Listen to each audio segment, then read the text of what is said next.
look, like, you're in charge of people's money. Right.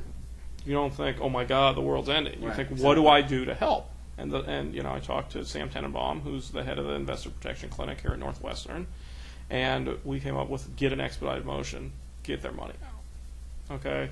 And the New York Times had actually called me the day of the bankruptcy for a couple. Ozum. Okay. They called me for some quotes on the day of the bankruptcy. Interesting. They were on top of that from the beginning.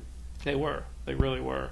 And they've continued. The Times and the Journal and Reuters have all done a great job reporting this. I love seeing Nick at that last testimony. Yeah, Nick's a good guy.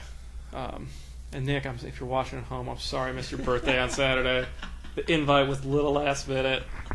I'll be there next year. Are all those guys New York guys? Yeah. Yeah. Yeah. And being in New York for this has been essential. Really? Just okay. being on the ground, being there with the media, the media's been our biggest ally in all of this. Exactly. I mean, the judicial process. I mean, we've made some progress there.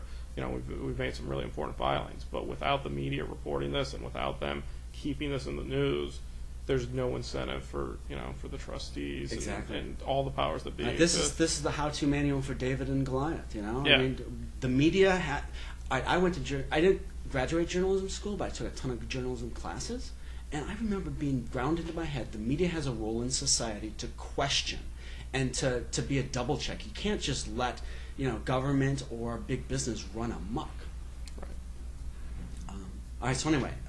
So I didn't even file a motion because we were in the process. I had to become like Pro Hoc Vice in New York, which is having a temporary law license, and PFG went in with a similar motion, and basically right before we were supposed to file mine, theirs got denied.